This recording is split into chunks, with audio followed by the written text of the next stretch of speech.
Hello বন্ধুরা, কেমন আছো সবাই? আশা করি তোমার সবাই ভালো সুস্থ আছো। তো জাস্ট নাও জাট মুভি দেখে ফিরলাম। তো দেখার পরে আমি একটা কথাই বলবো যে আজকাল চারদিকে ম্যাক্সিমাম অ্যাকশন সিনেমায় আমি যা দেখছি যে তারা কিন্তু মানে সাউথের একটা টাচ তারা রাখছে, এবং এটা মনে হয় পুষ্পা পরবর্তী একটা এফেক্ট চলছে। মানে আজকাল সবাই পুষ্পা, এটা আমি থাম্বনেলেও তাই রেখেছি।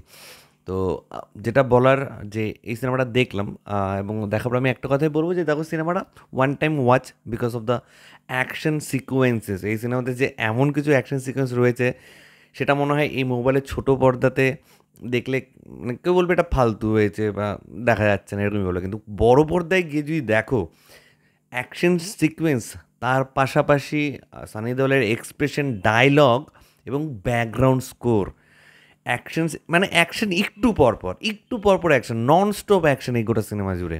সিনেমাটা কি খুব খুব খুব ভালো হয়েছে? আমি বলবো যে না, অত ভালোও হয়নি। কারণ এখানে যে মেইন প্লটটা ছিল, সেই প্লটটা মানে খুবই মানে কী বলবো, একটা গল্পটা অল্প করে বলছি তাহলে বুঝতে পারবে। যে একটা গ্রাম রয়েছে, সেই গ্রামে রানাতুঙ্গা, যে কিনা রণদীপুরা যে ক্যারেক্টার প্লে করছে, সে তার ফ্যামিলি রয়েছে, তার ভাই রয়েছে বিনীত কুমার সিং, তার ভাইয়ের চরিত্র রয়েছে।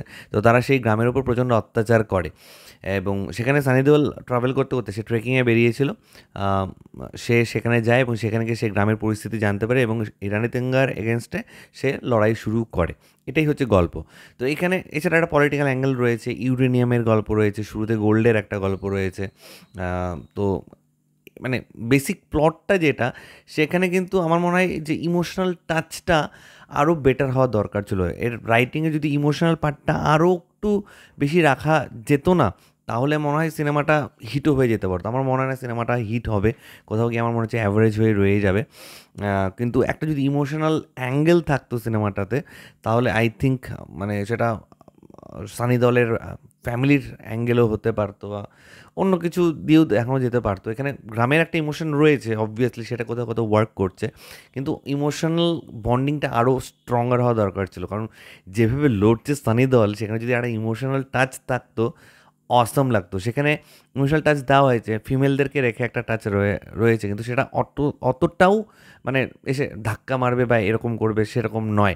মানে এক্সিকিউশন ওয়াইজ বলছি, ওটাকে আরও বেটার ওয়েতে দেখানো যেতে পারতো। তো ওভারঅল আমি যদি বলি, সিনেমাটাকে আউট অফ 5 স্টার আমি 2.5 স্টার রেটিং দিচ্ছি। আমি ভাবছিলাম 3 স্টার রেটিং বা 3.5 দেবো, কিন্তু আমার কোথাও গিয়ে গল্পটা সাবজেক্টটা যেটা, সেটা কোথাও গিয়ে একটু মানে এত অ্যাকশন অ্যাকশন অ্যাকশন, ওই গল্পটা মেন প্লটটা হারিয়ে গেছে। এবং কিছু কিছু পারফরমেন্স, ধরো জগপতি বাবু রয়েছে, রাম্মায় রয়েছে, এরা ওয়াই কেন? মানে জাস্ট সাউথের একটা টাচ, অন্ধ্রপ্রদেশের গ্রাম দেখানো হয়েছে বলে সাউথের টাচ রাখার জন্য একটা দুটো নোন ফেস নিয়ে নেওয়া হয়েছে। আর এত ভালো ভালো অভিনেতা অভিনেত্রী, এদেরকে তো কাজে লাগানো দরকার ছিল। তো director Gopichand had successfully made a action movie, কিন্তু সেখানে ড্রামাটা কোথাও গিয়ে আমার একটু মিসিং লাগছিল। যে ইমোশনাল বন্ডটা অডিয়েন্সের সাথে কানেক্ট হওয়া দরকার ছিল, সেটা কোথাও গিয়ে আমার একটা মিসিং লাগছিল।